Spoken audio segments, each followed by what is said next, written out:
प्यारे विद्यार्थियों, साथियों, आज हम बात करेंगे लोकमत या जनमत निर्माण की पूर्व शर्तें। अर्थात किसी भी देश में स्वस्थ जनमत के निर्माण की पूर्व शर्तें कौन कौन सी होती हैं।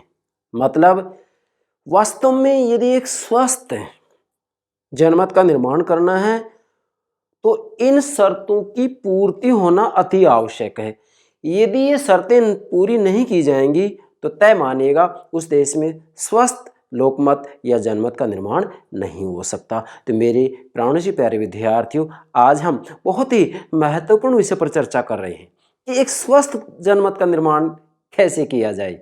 मैंने पिछली वीडियो क्लास में आपको जनमत निर्माण के साधनों की चर्चा की थी। क्या जनमत निर्माण के साधन कौन से हैं, और उससे पिछली वीडियो में मैंने जनमत क्या है, इसके क्या लक्षण है, इसके ऊपर चर्चा की है। अर्थात मैं लोकमत या जनमत को समग्र रूप में आपको समझा रहा हूँ। आज मैं जनमत से संबंधित तीसरी वीडियो तैयार कर रहा हूँ। तो मेरे प्राणों से प्यारे विद्यार्थियों, ध्यान दीजिएगा। प्रतिदिन जो हम लेक्चर तैयार करते हैं उसकी जानकारी आपको प्राप्त हो सके, इसके लिए आप हमारे YouTube चैनल को सब्सक्राइब अवश्य कीजिएगा। आशा करता हूँ आपने सब्सक्राइब कर दिया होगा। Thank you very much, thank you very much. ध्यान दीजिएगा, स्वस्थ लोकमत के निर्माण की पूर्व शर्तें कौन कौन सी होती हैं। ये एग्जाम में निश्चित रूप से प्रश्न पूछा जाता है मेरे प्यारे विद्यार्थियों। तो सबसे पहले तो ये जानना जरूरी कि लोकमत आखिर है क्या चीज़।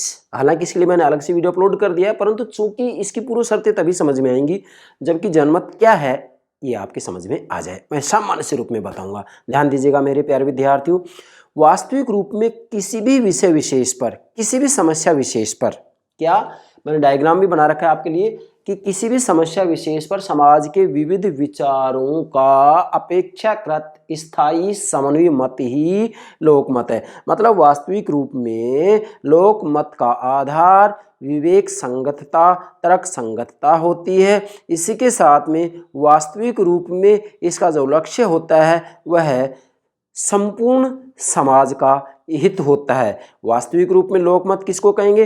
लोकमत उसे कहेंगे जिसका आधार विवेक होता है, निस्वार्थ भावना होती है और जिसका लक्ष्य संपूर्ण समाज की भलाई या संपूर्ण समाज का हित होता है। इसी के साथ में वास्तविक रूप में जो कि लोक कल्याण पर आधारित होता है। ठीक है, अगर आप इसके बारे में व्यापक रूप में समझना चाहते हैं तो लोकमत का अर्थ, परिभाषा और विशेषताओं के नाम से मैंने अलग से वीडियो अपलोड कर दिया है, तो उसकी पुनरावृत्ति करने की आवश्यकता नहीं है। ठीक है, अब हम मूल बात करते हैं कि भाई एक स्वस्थ लोकमत या जनमत के निर्माण की पूर्व शर्तें कौन कौन सी होती हैं। भाई, मैंने पिछली वीडियो में आपको बताया था कि जनमत निर्माण के कुछ साधन होते हैं। कौन कौन से साधन होते हैं वो आप अलग से मैंने वीडियो अपलोड कर दी है, प्लेलिस्ट में देखिएगा। लेकिन यहाँ भी उसकी पुनरावृत्ति जरूरी हो जाती है क्योंकि शर्तें समझ में आएंगी नहीं। फिर वो साधन कौन कौन से हैं जिनसे कि जनमत का निर्माण होता है। भाई, इसके लिए हम वास्तविक रूप में राजनीतिक दल, दबाव समूह, व्यवस्थापिका, सभाएं, मंच, इसी के साथ में परिवार और प्राथमिक समूह, समाचार पत्र, क्या कह रहा हूँ मैं, समाचार पत्र मतलब संचार के साधन जिसमें सिनेमा, रेडियो, टेलीविज़न इत्यादि का नाम लिया जा सकता है। तो इनसे जनमत का निर्माण किया जाता है। मतलब ये जनमत निर्माण के साधन हैं। कौन कौन से, फिर से दोहरा रहा हूँ, परिवार एवं प्राथमिक समूह। ठीक है, दूसरा है संप्रेषण या संचार के साधन, व्यवस्थापिका सभाएं, मंच पब्लिक प्लेटफॉर्म, मंच, राजनीतिक दल और दबाव समूह।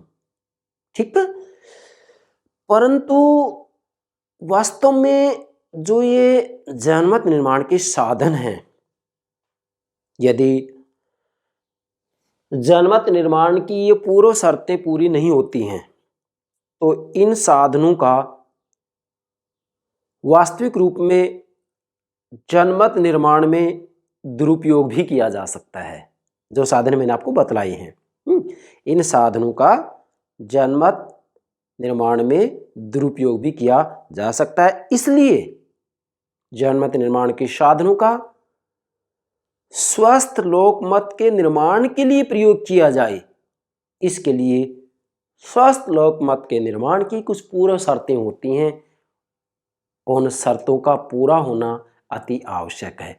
यदि ये शर्तें पूरी हो जाती हैं तो उस देश में स्वस्थ जनमत का निर्माण हो सकता है। ठीक है, चलिए मैंने यहाँ आपके लिए नोट किया है क्या कि लोकमत का निर्माण, लोकमत मतलब जनमत, लोकमत का निर्माण अनेक व्यक्तियों, विचारों और परिस्थितियों की आपसी क्रिया प्रतिक्रिया से बनता है। मतलब लोकमत का निर्माण कैसे होता है?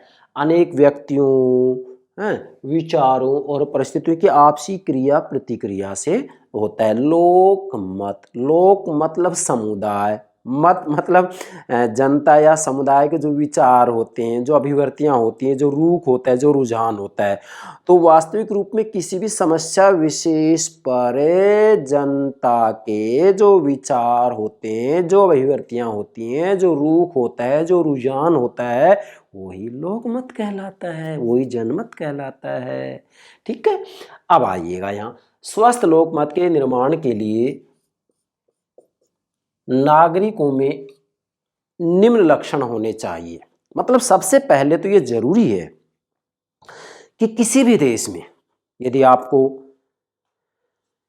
एक अच्छे लोकमत का, एक स्वस्थ लोकमत का या जनमत का निर्माण करना है तो वहां के नागरिकों में 3 लक्षण होना अति आवश्यक है। कोई भी देश हो, चाहे वो भारत हो, अमेरिका हो, जापान हो, स्विट्जरलैंड हो, किसी भी देश में यदि स्वस्थ लोकमत का निर्माण करना है तो जरूरी है कि वहाँ के नागरिकों में ये 3 लक्षण होने ही चाहिए। यदि 3 लक्षण नहीं होंगे तो वहाँ स्वस्थ लोकमत का निर्माण नहीं हो सकता है। मैं भारत को उदाहरण देते हुए आपको समझाऊंगा। वो 3 लक्षण कौन कौन से हैं मेरे प्यारे विद्यार्थियों, ध्यान दीजिएगा। पहला है जनता यह जानती हो कि वह क्या चाहती है। सबसे पहले नागरिकों का जो पहला लक्षण है वो ये है कि वास्तविक रूप में जनता ये जानती हो कि वो क्या चाहती है। मतलब नागरिकों का पहला लक्षण ये है कि नागरिकों को वास्तविक रूप में जानकारी होनी चाहिए कि वह आखिर क्या चाहती है, जनता चाहती क्या है, इसकी जानकारी होनी चाहिए नागरिकों को, जनता को। अब कैसे, आप देखिएगा, मैं भारत को उदाहरण देता हूँ। हमारे भारत में तो वास्तविक रूप में नागरिकों को यहाँ तक नहीं मालूम होता है कि वो आखिर किस तरह की समाज व्यवस्था चाहते हैं, किस तरह की राज्य व्यवस्था चाहते हैं। जिस राजनीतिक दल को वो अपना मत दे रहे हैं, क्या उनको मालूम है, नागरिकों को मालूम है, जनता को मालूम है कि आखिर जनता चाहती क्या है? नहीं भाई, बिल्कुल भी नहीं मालूम। कुछ प्रतिशत जनता को मालूम है कि वास्तव में वो चाहती क्या है। मतलब वास्तविक रूप में स्वस्थ लोकमत का निर्माण यदि करना है ना तो सबसे पहले नागरिकों में जो लक्षण विद्यमान होना चाहिए, क्या करें, नागरिकों में जो लक्षण विद्यमान होना चाहिए वो पहला लक्षण ये है कि वास्तविक रूप में जनता ये जानती हो कि वह चाहती क्या है। मैंने यहाँ लिख दिया, जनता ये जानती हो कि वह चाहती क्या है। मतलब स्पष्ट होना चाहिए कि भी हम इस तरह की समाज व्यवस्था चाहते हैं, हमारे समाज में ये बुराइयां हैं, इनको दूर किया जाना चाहिए, समाज व्यवस्था में ऐसा परिवर्तन होना चाहिए। मतलब इसकी जानकारी होनी चाहिए जनता को। यदि जनता को इसकी जानकारी नहीं है तो तय मानिएगा वहाँ पर स्वस्थ लोकमत का निर्माण नहीं हो सकता। आप जितने भी विकासशील देश हैं उन विकासशील देशों के बारे में कह सकते हैं कि वहाँ पर जो जनता होती है वो जनता यही नहीं जानती है कि आखिर उनका लक्ष्य क्या है, उद्देश्य क्या है, वो क्या चाहते हैं, वो किस तरह की समाज व्यवस्था चाहते हैं, किस तरह की राज्य व्यवस्था चाहते हैं, कैसी अर्थव्यवस्था होनी चाहिए, इसकी जानकारी उनको नहीं होती है। इसलिए स्वस्थ लोकमत का निर्माण नहीं हो सकता है, और विशेषकर विकासशील देशों में। ठीक है, विकसित देशों की जनता ठीक से जानती है कि वो चाहती क्या है। दूसरा है जनता जो चाहती हो उसमें रुचि भी हो। अब पहला लक्षण मान लीजिएगा कहीं पूरा हो गया किसी देश में, अब ये कुछ जरूरी नहीं कि पहला लक्षण पूरा हो गया और दूसरा लक्षण यदि नहीं है तो भी वहाँ स्वस्थ जनमत का निर्माण नहीं होगा। इसका मतलब क्या है भाई, जनता ये तो जानती है कि वो क्या चाहती है। जैसे जनता को ये ठीक से मालूम है कि भाई हमें इस तरह की समाज व्यवस्था चाहिए, इस तरह की राज्य व्यवस्था चाहिए, लेकिन उसमें रुचि भी होनी चाहिए। अब जनता ने ये तो जो है सीख लिया या जान लिया कि भाई हम ये चाहते हैं, अब चाहने से काम नहीं चलेगा। जो समाज व्यवस्था वो चाहते हैं जो राज्य व्यवस्था वो चाहते हैं, जो कुछ परिवर्तन वो चाहते हैं, जैसी व्यवस्था वो चाहते हैं, जैसी मूल्य व्यवस्था वो चाहते हैं, उसमें उनकी रुचि भी हो। अगर उनकी हॉबी नहीं होगी, रुचि नहीं होगी, तो फिर चाहने से क्या होने वाला है।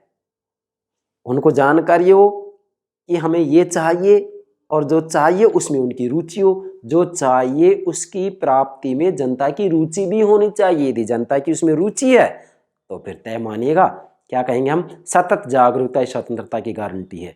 मतलब जनता जागरूक है, रुचि है उनकी। और जब जनता की रुचि होती है, जनता जो चाहती है, जनता का जो लक्ष्य है उसमें जनता की रुचि भी है, तो स्वस्थ जनमत का निर्माण हो सकता है। अगर रुचि नहीं है तो स्वस्थ लोकमत का निर्माण नहीं हो सकता, चाहे कोई भी देश हो। तीसरा जो लक्षण नागरिकों में विद्यमान होना चाहिए, कोई भी देश हो, चाहे वो क्या है, वो जनता जो चाहती हो उसे अभिव्यक्त कर सकती हो। अब जनता ये जानती है कि वह क्या चाहती है, पहला लक्षण भी है, और दूसरा लक्षण भी है कि उसमें रुचि भी है। लेकिन जानती भी है, मतलब जनता ये जानती भी है कि वो क्या चाहती है, और रुचि भी है उसमें। मतलब जनता का जो लक्ष्य है उसकी जानकारी है जनता को, और उसमें रुचि भी है, परंतु उसको वह अभिव्यक्त नहीं कर पाती है, तो भी स्वस्थ लोकमत का निर्माण नहीं हो सकता। स्वस्थ लोकमत का निर्माण तभी होगा जब जनता को ठीक से जानकारी हो कि वह क्या चाहती है, किस तरह की समाज व्यवस्था चाहती है, और जो समाज व्यवस्था चाहती है उसमें रुचि भी हो। और जो समाज व्यवस्था चाह रही है उसमें रुचि भी है, पर रुचि के साथ साथ उसको अभिव्यक्त भी कर सके, मतलब उसको व्यवहारिक रूप में क्रियान्वित भी कर सके, अभिव्यक्त कर सके, तभी स्वस्थ लोकमत का निर्माण हो सकता है। तो कहने का भावार्थ यह है कि वास्तविक रूप में स्वस्थ लोकमत के निर्माण के लिए नागरिकों में ये 3 लक्षण विद्यमान होने चाहिए। नंबर 1, जनता ये जानती हो कि वह क्या चाहती है। ठीक है भाई, जरूरी है, जब स्पष्ट नहीं क्या चाहते हैं तो फिर निर्माण कैसे होगा स्वस्थ लोकमत का। दूसरा है, जनता जो चाहती हो उसमें रुचि भी होनी चाहिए, है। बिना रुचि के, बिना हॉबी के कैसे जो है लक्ष्य की प्राप्ति करेंगे वो। और तीसरा है, जनता जो चाहती हो उसे अभिव्यक्त कर सकती हो। जो रुचि है जो उसका लक्ष्य है उसको वो व्यवहारिक रूप में लागू भी कर सके, क्रियान्वित भी कर सके, अभिव्यक्त भी कर सके। मतलब स्पष्ट रूप में मंच के ऊपर जाकर के भाषणों के माध्यम से अपनी बात को जो है स्पष्ट भी कर सकें। यदि ये तीनों लक्षण विद्यमान हैं तो तय मानिएगा उस देश में स्वस्थ लोकमत का निर्माण हो सकता है। नोट कीजिएगा ये तीनों लक्षण, ये सभी देशों के ऊपर आप लागू कर सकते हैं, चाहे विकसित देश हो चाहे विकासशील देश हो। हम देखते हैं कि विकसित देशों में ज़्यादातर देशों के अंतर्गत जो है तीनों लक्षण नागरिकों में विद्यमान है, लेकिन विकासशील देशों में तीनों लक्षण विद्यमान नहीं है। आप देखिएगा भारतीय जनता की हम बात करते हैं तो हमारे भारत के अंतर्गत क्या वास्तविक रूप में जनता ये जानती है कि क्या चाहती है। जब मतदाता अपना मत देने के लिए जाते हैं तो आप देखिएगा वो नृत्य करते हुए जाते, डांस करते हुए जाते, उनसे पूछा जाए कि आप किस तरह की समाज व्यवस्था चाहते हैं, आप जिस दल को जो है मत देने जा रहे हैं क्या उसके सिद्धांत की जानकारी है, क्या उसके घोषणा पत्र की जानकारी है, तो जवाब क्या मिलेगा, नहीं है। फिर रुचि किस रूप में है, केवल नृत्य रूप में है, केवल नृत्य रूप में, वास्तविक रूप में उसके सिद्धांत और घोषणा पत्र के बारे में समाज का जो लक्ष्य है वो प्राप्त करना चाहते हैं, इसमें उनकी रुचि है ही नहीं और अभिव्यक्त भी नहीं कर पाते। इसलिए विकासशील देशों में स्वस्थ लोकमत का निर्माण ठीक से नहीं हो पा रहा है।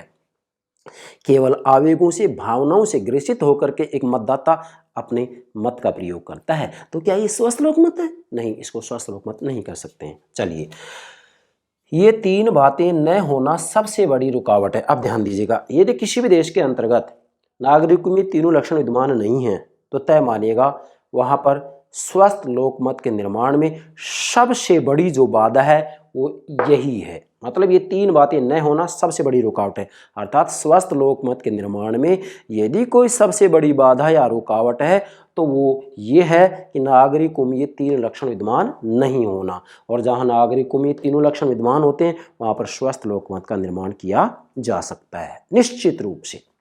फिर मैंने यहाँ 2 बातें बनाई है, नकारात्मक परिस्थितियां न हों, सकारात्मक परिस्थितियां हों।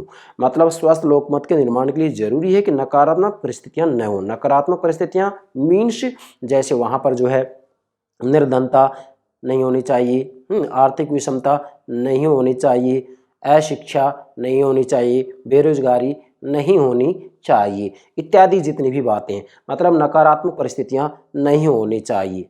और सकारात्मक परिस्थितियां अर्थात वो परिस्थितियां होनी चाहिए जिससे कि वास्तविक रूप में स्वस्थ लोकमत का निर्माण हो सके। सकारात्मक परिस्थितियां कौन कौन सी हो, जैसे ये सकारात्मक परिस्थितियां ही हैं, आदर्श व्यवहारिक शिक्षा प्रणाली हो, विचारों की स्वतंत्रता हो, स्वतंत्र निष्पक्ष समाचार पत्र हो, राष्ट्रवादी राजनीतिक दल हो, राष्ट्रीय गंतव्यों पर मैतक्य हो, निर्धनता व आर्थिक क्षमता का अभाव हो, ये सकारात्मक परिस्थितियां हैं। तो सकारात्मक परिस्थितियां हो और नकारात्मक परिस्थितियां नहीं हो तो ऐसी स्थिति में भी स्वस्थ लोकमत का निर्माण किया जा सकता है। इसके बाद में हम दूसरे पार्ट में आते हैं।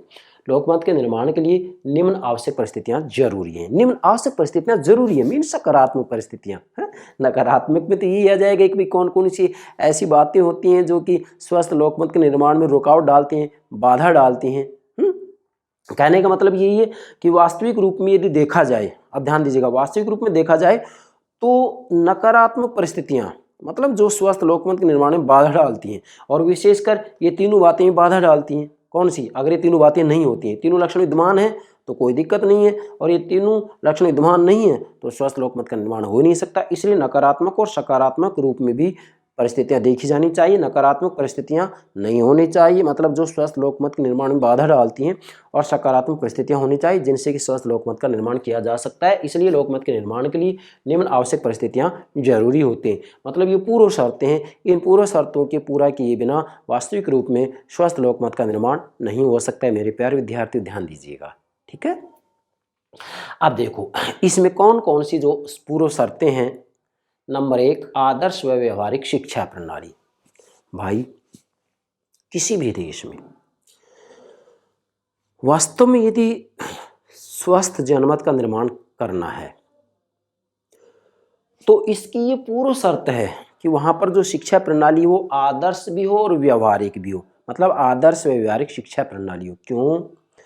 क्योंकि जब तक आदर्श व व्यवहारिक शिक्षा प्रणाली नहीं होगी, शिक्षा पर जब तक ज़्यादा से ज़्यादा बल नहीं दिया जाएगा तब तक वहाँ के नागरिक शिक्षित नहीं होंगे, और नागरिक शिक्षित नहीं होंगे तो फिर राजनीतिक दलों के द्वारा, दबाव समूह के द्वारा जो विभिन्न प्रकार के मुद्दे उछाले जाते हैं, जो विभिन्न प्रकार की समस्याएं सामने लाई जाती हैं, राजनीतिक दलों में वास्तविक रूप में समस्याओं पर जो विचार विमर्श होता है, तर्क वितर्क होता है, वाद विवाद होता है, भाई जनता उस पर क्या निर्णय लेगी? जनता शिक्षित नहीं होगी। तो जनता शिक्षित होगी तो जनता ठीक से ये फैसला कर पाएगी कि कौन से राजनीतिक दल की बातों में सत्यता है और कौन से राजनीतिक दल की बातों में असत्यता है। मतलब सत्य असत्य, क्या कह रहा हूं, सत्य असत्य, इसी के साथ में न्याय अन्याय, नैतिकता अनैतिकता, जनता इसमें ठीक से भेद कर सकती है। और वास्तविक रूप में जनता में ये फैसला करने की शक्ति, मतलब सत्य असत्य में, न्याय अन्याय में, नैतिकता अनैतिकता में, धर्म अधर्म में फैसला करने की शक्ति, ये निर्णय लेने की शक्ति कहाँ से आएगी? शिक्षा से आएगी। इसलिए यदि स्वस्थ लोकमत का निर्माण करना है तो भाई आदर्श व व्यवहारिक शिक्षा प्रणाली होनी ही चाहिए, फिर चाहे वह भारत हो चाहे संयुक्त राज्य अमेरिका हो। बिना आदर्श और व्यवहारिक शिक्षा प्रणाली के नागरिकों में चेतना जागृत नहीं हो सकती है। नागरिक अंधविश्वासी बने रहेंगे, अंध चेतना रहेगी, तो निष्पक्ष रूप में निर्णय कैसे ले पाएंगे? अच्छे निर्णय कैसे ले पाएंगे? तो नागरिकों में वास्तविक रूप में चेतना जागृत करने के लिए शिक्षा का होना अति आवश्यक है। क्यों? समाज में यदि किसी प्रकार का सुधार करना है तो भाई शिक्षा एक ऐसा माध्यम है, शिक्षा एक ऐसा साधन है जिससे जैसी मर्जी हो समाज व्यवस्था में वैसा परिवर्तन किया जा सकता है। इसलिए मूलतः मेरा कहना यहाँ यह है कि अगर समाज में किसी प्रकार का परिवर्तन करना है, अगर पूरी दुनिया की शक्ल सूरत को बदलना है तो एक ही माध्यम ऐसा है जिससे बदलाव किया जा सकता है, और वो है शिक्षा। क्या कह रहा हूं मैं? वो है शिक्षा। ठीक है। दूसरा है अभिव्यक्ति व विचारों की स्वतंत्रता। स्वस्थ लोकमत के निर्माण के लिए यह भी जरूरी है कि शिक्षा के माध्यम से उनके जो विचार बने हैं उनकी जो चेतना जागृत हुई है, जनता की जो चेतना जागृत हुई है, उनके जो विचारों का निर्माण हुआ है, उन विचारों को अभिव्यक्त करने की आज़ादी होनी चाहिए। विचारों का निर्माण हो गया लेकिन वो अभिव्यक्त नहीं कर पा रहे, किसी के सामने स्पष्ट नहीं कर पा रहे, तो फिर स्वस्थ लोकमत का निर्माण हो ही नहीं सकता। इसी के साथ में जनता को विचारों की स्वतंत्रता होनी चाहिए। मतलब किसी भी व्यक्ति के कैसे भी विचार हैं, चाहे उसमें सत्यता का अंश है या नहीं, पूर्ण रूप में असत्य सत्य है असत्य है, विचारिक स्वतंत्रता होनी चाहिए। क्योंकि विचारों की स्वतंत्रता होगी तो ही तो पता लगेगा कि सत्यता क्या है।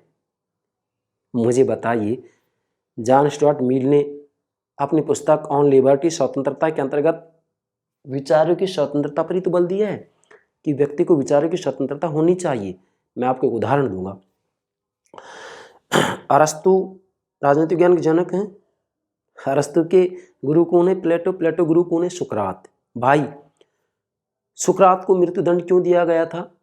जिसका प्याला किस लिए पिलाया गया था? इसलिए तो पिलाया गया था कि वो लोगों से जो है प्रश्न पूछा करता था।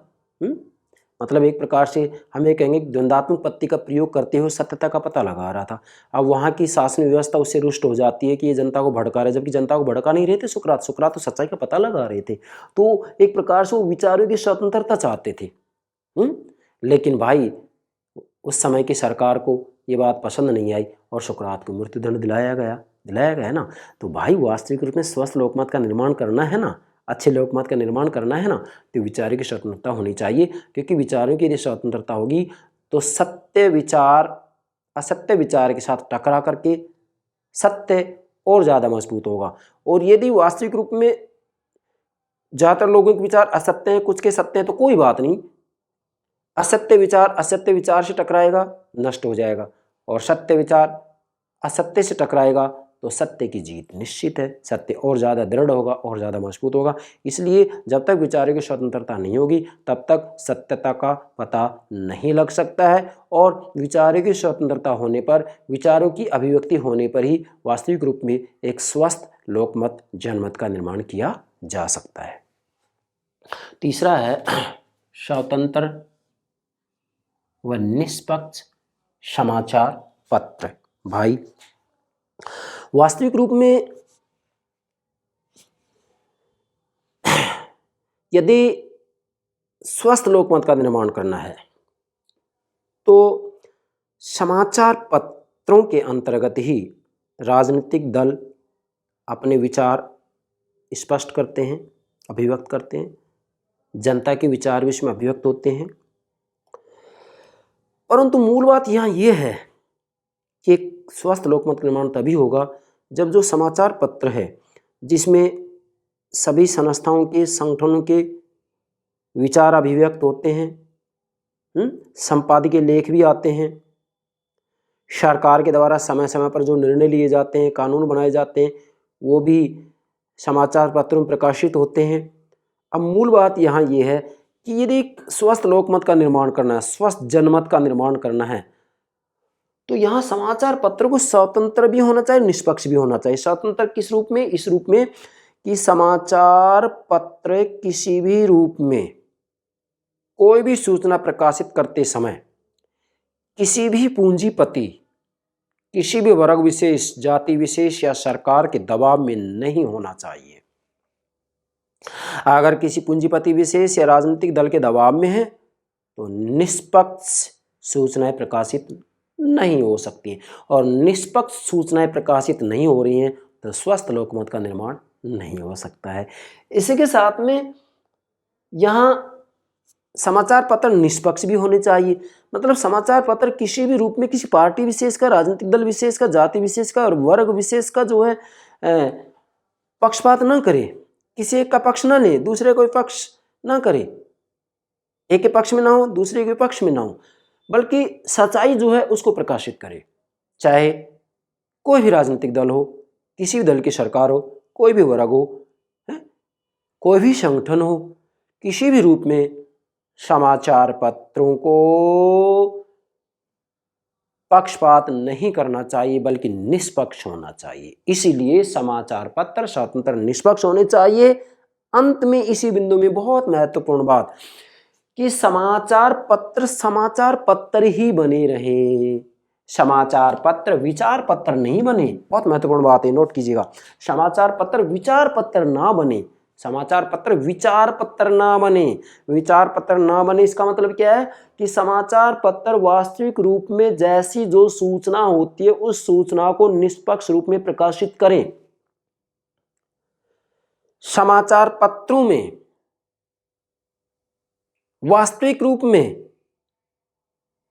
जिस भी समाचार पत्र के जो मालिक होते हैं उनको अपने विचार पक्षपात रूप में किसी राजनीतिक दल का पक्ष लेते हुए प्रकाशित नहीं करनी चाहिए। इसलिए समाचार पत्र केवल समाचार पत्र ही बने रहें, समाचार पत्र विचार पत्र नहीं बने कि किसी दूसरे ने, दूसरा मीन्स पूंजीपति, किसी राजनीतिक दल के दबाव में आकर के और सूचनाएं प्रकाशित की जा रही हैं तो समाचार पत्र नहीं होता है, वो विचार पत्र बन जाता है। इसलिए समाचार पत्र ही बने रहे, विचार पत्र ना बने। क्या कह रहा हूं, विचार पत्र ना बने। बहुत महत्वपूर्ण बात है राजनीति विज्ञान के विद्यार्थियों के लिए। अगली बात, चौथा है राष्ट्रवादी राजनीतिक दल। भाई अगर किसी भी देश में, चाहे भारत हो, संयुक्त राज्य अमेरिका हो, स्वस्थ लोकमत का निर्माण करना है तो राष्ट्रवादी राजनीतिक दल होने चाहिए। कैसे? क्योंकि जो राजनीतिक दल होते हैं उनका जो दृष्टिकोण है ना वो राष्ट्रवादी होना चाहिए, राष्ट्र स्तर का होना चाहिए, पूरे राष्ट्र की भलाई के विचार होने चाहिए, संकुचित विचार नहीं होने चाहिए, क्षेत्रीयता पर आधारित विचार नहीं होने चाहिए, पूरे देश की भलाई के विचार होने चाहिए। चाहे पार्टी विशेष कोई भी क्यों ना हो, वास्तविक रूप में उसका दृष्टिकोण व्यापक होना चाहिए, संकुचित नहीं होना चाहिए। उसके विचार, उसके दृष्टिकोण वास्तविक रूप में देशव्यापी हों, देश के हित के लिए हों, केवल क्षेत्र विशेष, जाति विशेष, वर्ग विशेष पर आधारित विचार नहीं होने चाहिए। इसलिए वास्तविक रूप में राजनीतिक दल का दृष्टिकोण व्यापक हो, राष्ट्रव्यापी हो, संकुचित नहीं हो, क्षेत्रीयता पर आधारित नहीं हो। अगर राजनीतिक दल वास्तविक रूप में राष्ट्रवादी राजनीतिक दल हैं तो तय मानेगा उस देश में स्वस्थ लोकमत का निर्माण होगा। हमारे भारत की बात हम करें तो हमारे भारत में कमी है, राष्ट्रवादी राजनीतिक दल अभी कमजोर हैं, दृष्टिकोण इतना व्यापक नहीं है जितना व्यापक होना चाहिए। ये बात तय है कि इस समय परिवर्तन हुआ है, परंतु उस रूप में परिवर्तन नहीं हुआ जिस रूप में स्वस्थ लोक मत के निर्माण के लिए जरूरी हो, इतना परिवर्तन नहीं हुआ है। पांचवा है राष्ट्रीय गंतव्यों पर मैतज्ञ।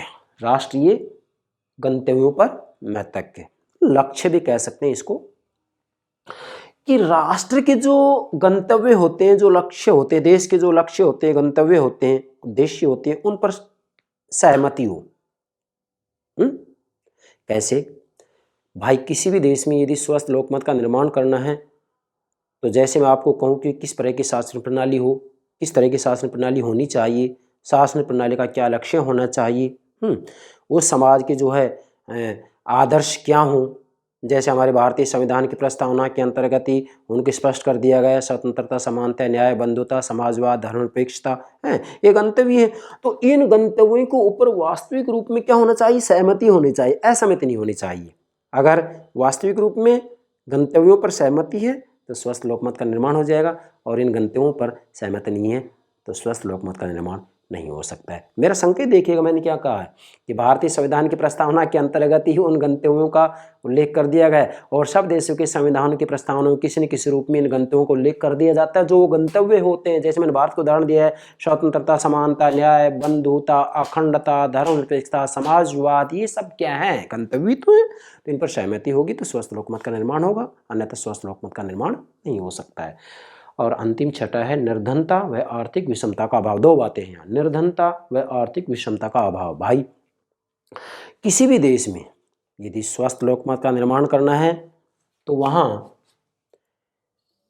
निर्धनता नहीं होनी चाहिए, गरीबी नहीं होनी चाहिए, क्योंकि यदि गरीबी होगी तो तय मानेगा व्यक्ति, जनसाधारण अपनी रोजी रोटी के चक्कर में लगा रहेगा, उसकी चेतना कहाँ जागृत होगी? वो चुनावों के समय में किस राजनीतिक दल को वोट देगा, किस आधार पर देगा? क्यों? क्योंकि वास्तविक रूप में उसके लिए तो सब कुछ रोजी रोटी होता है, उसके लिए वोट की क्या कीमत होगी? कोई कीमत नहीं होगी। पूंजीपति लोग उनके मत को खरीद लेते हैं, और जब पूंजीपति उनके मत को खरीद रहे हैं तो मुझे बताइए उनका क्या मत है? क्या जिस देश के अंतर्गत बहुत ज़्यादा गरीबी हो, निर्धनता हो, वहाँ स्वस्थ लोकमत का निर्माण हो सकता है? नहीं हो सकता, क्योंकि जो गरीब जनता है, अरे भाई, उनका अपना कोई विचार ही नहीं है, उनका अपना कोई मत ही नहीं है। वो तो पूंजीपतियों के, पैसे वालों के, धनवान लोगों के, संपत्तिशाली लोगों के, समाज में सम्मानित लोगों के मत हैं एक प्रकार से, क्योंकि वो लोग जैसा उनको कहते हैं वैसे ही अपने मत का प्रयोग करते हैं। इसलिए भाई, अगर स्वस्थ लोकमत का निर्माण करना है तो सबसे पहले आपको जो है निर्धनता को, गरीबी को दूर करना पड़ेगा। सब देशों की सरकारों को ऐसा करना चाहिए। अगर स्वस्थ लोकमत का निर्माण करना है तो फिर जो है निर्धनता को दूर करना ही पड़ेगा। इसी के साथ में आर्थिक विषमता का भी अभाव होना चाहिए। आर्थिक विषमता मीन्स किसी भी देश के अंतर्गत वास्तविक रूप में अमीरी और गरीबी के दो वर्ग नहीं होने चाहिए। नहीं, जैसा कि कार्ल मार्क्स ने जो है वर्ग संघर्ष का सिद्धांत दिया है, तो उसके अंतर्गत भाई दो ही तो वर्ग होते कट्टे छटे हैं, एक पूंजीपति होता है और दूसरा कौन सा होता है? सर्वहारा, मजदूर श्रमिक होते हैं। मतलब एक बुर्जुआ और सर्वहारा। बुर्जुआ कौन? पूंजीपति। सर्वहारा कौन? जो मजदूर श्रमिक होते हैं। तो इनके अंतर्गत जो पूंजीपति पैसे वाले होते हैं और श्रमिक मजदूर जो है गरीब होते हैं। तो इनमें क्या होता है? आपसी टकराव होता है। तो आपसी टकराव के कारण वर्ग संघर्ष हो रहा है। तो वास्तविक रूप में यदि किसी भी देश में आर्थिक विषमता है, मतलब इतनी विषमता है कि कटे छटे वहाँ पर दो वर्ग बन जाते हैं, एक अमीर और दूसरा गरीब, तो ऐसी स्थिति में भी जो है स्वस्थ लोकमत का निर्माण नहीं हो सकता। क्यों नहीं हो सकता? क्योंकि वास्तविक रूप में जो गरीब वर्ग होता है, जो निर्धन होता है, वो वास्तव में पूंजीपतियों की एक प्रकार से चेरी बन जाते हैं, दासी बन जाते हैं, दास बन जाते हैं। जैसा वो कहते हैं वैसा ही उनके द्वारा कार्य किया जाता है, और उनके पास इतनी फुर्सत नहीं होती कि वो अपने विचारों का निर्माण कर सकें। इसलिए यदि स्वस्थ लोकमत का निर्माण करना है, चाहे कोई भी देश क्यों ना हो, और विशेषकर मेरा यह संकेत है विकासशील देशों की तरफ है। विकासशील देशों की तरफ संकेत है, क्योंकि विकासशील देशों में समस्याएं हैं। क्यों? क्योंकि वहाँ गरीबी भी होती है और आर्थिक विषमता भी मौजूद है। इसलिए स्वस्थ लोकमत का निर्माण करना है, और विशेषकर भारत में, तो फिर तय मानिएगा निर्धनता को, गरीबी को दूर करना ही पड़ेगा। इसी के साथ में आर्थिक विषमता, क्या कह रहा हूँ मैं? आर्थिक विषमता को भी दूर करना पड़ेगा। मतलब आर्थिक दृष्टि से पूर्ण समानता तो स्थापित नहीं की जा सकती, ये तो तय है, लेकिन भाई आर्थिक विषमता, आर्थिक असमानता, गरीबी अमीरी, आर्थिक असमानता के अंतराल को, गैप को तो कम किया ही जाना चाहिए। भाई पूर्ण समानता स्थापित नहीं की जा सकती, ये तो तय मानेगा, कभी नहीं की जा सकती। अगर सरकारों के द्वारा पूर्ण आर्थिक समानता स्थापित कर भी दी जाए, मैं आपको एक उदाहरण देता हूँ, मान लीजिएगा एक देश के अंतर्गत हम एक प्रयोग कर रहे हैं, समझें इसको, आर्थिक समानता लाने के लिए एक देश में हम प्रयोग कर रहे हैं कि वहाँ पर सभी नागरिकों को बराबर बराबर धन दे दिया जाता है। जिनके पास ज़्यादा है उनसे छीन लिया जाता है, सबको बराबर बराबर, मैं कह रहा हूँ कि 10-10 लाख रुपए दे दिए सबको, बराबर बराबर संपत्ति कर दी। तो आप पाएंगे कि एक वर्ष बाद में कुछ लोग ऐसे हैं जो कि 10 लाख से 1 करोड़ रुपए बना लेते हैं। कुछ ऐसे होते हैं जो 10 लाख दिए थे सरकार ने, उसके बावजूद 10 लाख रुपए का कर्जा हो गया। इसका मतलब एक ने परिश्रम किया है, दूसरे ने परिश्रम नहीं किया, तो इसमें सरकार क्या करेगी फिर? परंतु यहाँ इतना तो किया जा सकता है कि इस रूप में आर्थिक समानता लाई जाए, जिससे कि सभी व्यक्तियों को किसी न किसी रूप में रोजगार की प्राप्ति हो सके। ठीक है, मतलब आर्थिक असमानता का अंतराल, गैप बहुत ज़्यादा नहीं होना चाहिए। सरकारों के द्वारा इस प्रकार की नीतियां बनाई जाएं, इस प्रकार के कानून बनाए जाएं, जिससे कि आर्थिक असमानता को क्रमशः धीरे धीरे कम किया जा सके। और यदि ऐसा किया जाता है तो तय मानेगा उस देश में स्वस्थ लोकमत का निर्माण किया जा सकता है। ठीक है भाई। अब अंत में मैंने यहाँ निष्कर्ष में लिखा है कि जनमत का निर्माण एक विशेष प्रकृति की राजनीतिक संस्कृति में ही हो सकता है। अर्थात वास्तविक रूप में यदि स्वस्थ लोकमत का निर्माण की आप बात करते हैं तो इसके लिए एक विशेष प्रकृति की राजनीतिक संस्कृति चाहिए, राजनीतिक संस्कृति, पॉलिटिकल कल्चर चाहिए। राजनीतिक संस्कृति के ऊपर मैंने अलग से वीडियो अपलोड कर दिया है। क्या कह रहा हूँ, पॉलिटिकल कल्चर, राजनीतिक संस्कृति के ऊपर मैंने अलग से वीडियो अपलोड कर दिया है, आप हमारी प्लेलिस्ट में देखिएगा। ठीक है। तो वास्तव में एक स्वस्थ लोकमत का निर्माण तभी होगा जब उसके लिए एक विशेष प्रकृति की राजनीतिक संस्कृति हो। राजनीतिक संस्कृति किसको कहते हैं? राजनीतिक संस्कृति उसे कहते हैं जिसमें राजनीति के प्रति जनता के जो विचार, अभिव्यक्तियां, रूख, रुझान होता है वही राजनीतिक संस्कृति कहलाता है। और स्वस्थ लोकमत का निर्माण तभी होगा जब इसके लिए एक विशेष प्रकृति की राजनीतिक संस्कृति हो। विशेष प्रकृति की राजनीतिक संस्कृति का मतलब होता है कि उस राजनीतिक संस्कृति में ये 6 की 6 बातें मौजूद होनी चाहिए। कौन कौन सी? नंबर 1 आदर्श व्यवहारिक शिक्षा प्रणाली, नंबर 2 अभिव्यक्ति व विचारों की स्वतंत्रता, नंबर 3 स्वतंत्र और निष्पक्ष समाचार पत्र, और नंबर 4 राष्ट्रवादी राजनीतिक दल, 5 राष्ट्रीय गंतव्यों पर मैतज्ञ, और 6 निर्धनता व आर्थिक क्षमता का अभाव। यदि ये 6 की 6 बातें वहाँ पर मौजूद हैं तो तय मानेगा वो एक अच्छी राजनीतिक संस्कृति है, और अच्छी राजनीतिक संस्कृति है तो तय मानेगा वहाँ पर स्वस्थ लोकमत का निर्माण भी होगा ही होगा। और स्वस्थ लोकमत का निर्माण होगा तो यह भी तय मानिएगा कि जब चुनाव होंगे उस समय जनसाधारण वास्तविक रूप में ठीक से ये फैसला कर सकते हैं, ठीक से निर्णय ले सकते हैं कि किस राजनीतिक दल की सरकार को वास्तविक रूप में अपना मत दिया जाए। क्या कह रहा हूं मैं? किस राजनीतिक दल को वास्तव में मत दिया जाना चाहिए, जनता को ठीक से जानकारी होगी। जनता, जनसाधारण, नागरिक आवेगों में, क्या कह रहा हूं, आवेगों में, भावनाओं में नहीं बहेंगे। और जिस देश में जनता आवेगों में, भावनाओं में बह करके अपना मत का प्रयोग करती है वहाँ पर स्वस्थ लोकमत का निर्माण नहीं हुआ है, ये तय मानेगा। और जहाँ जिस देश की जनता, जनसाधारण, नागरिक अपने मत का प्रयोग सोच समझकर सावचेत रूप में प्रयोग करते हैं, तय मानेगा वहाँ पर स्वस्थ लोकमत का निर्माण हो गया है। ठीक है भाई। तो ये हो गया आज स्वस्थ लोकमत के निर्माण की पूर्व शर्तें। आशा करता हूँ मेरे प्राणों से प्यारे विद्यार्थियों आप ठीक से समझ गए होंगे। Thank you very much.